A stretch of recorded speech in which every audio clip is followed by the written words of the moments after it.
ಸ್ವಾಮಿ ವಿವೇಕಾನಂದರ ಪ್ರಕಾರ ಯುವಕರು ಎಂದರೆ ಹೇಗಿರಬೇಕು? ಮುಖದಲ್ಲಿ ತೇಜಸ್ಸು ಇರಬೇಕು, ದೇಹದಲ್ಲಿ ಶಕ್ತಿ ಇರಬೇಕು, ಮನಸ್ಸಿನಲ್ಲಿ ಉತ್ಸಾಹ ಇರಬೇಕು,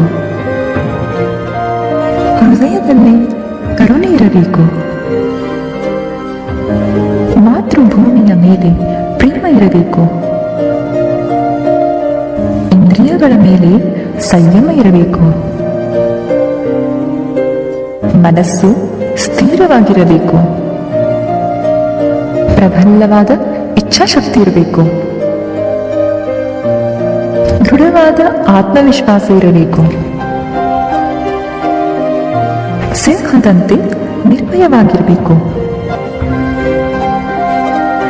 ಈಶ್ವರನಂತೆ ಅನಂತವಾಗಿರಬೇಕು,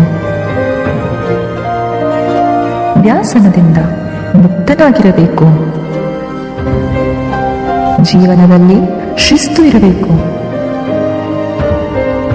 ಗುರುಗಳಿಗೆ ಆದರನಾಗಿರಬೇಕು, ದೀನ ದುರ್ಬಲರಿಗೆ ಮಿತ್ರನಾಗಿರಬೇಕು,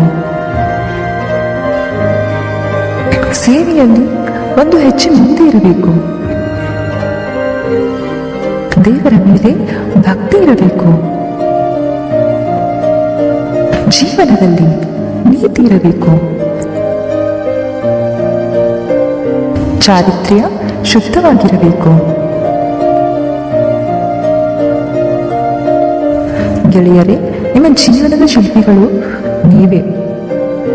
ಅದಕ್ಕಾಗಿ ನಿಮ್ಮ ಜೀವನವನ್ನು ನಿಮ್ಮ ಮನಸ್ಸಿನ ಮಾರ್ಗದಲ್ಲಿ ಸಕಾರಾತ್ಮಕವಾಗಿ ಯೋಚಿಸಿ ಮುನ್ನಡೆಯಿರಿ.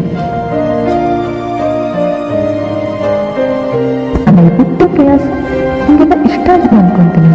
ಈ ತರಹದ ಮತ್ತಷ್ಟು ಹೆಚ್ಚಿನ ವಿಡಿಯೋಸ್ಗಾಗಿ ಸಬ್ಸ್ಕ್ರೈಬ್ ಮಾಡಿ, ಲೈಕ್ ಮಾಡಿ, ಕಮೆಂಟ್ ಮಾಡಿ, ಶೇರ್ ಮಾಡಿ. ಎಲ್ಲರಿಗೂ ಶುಭವಾಗಲಿ.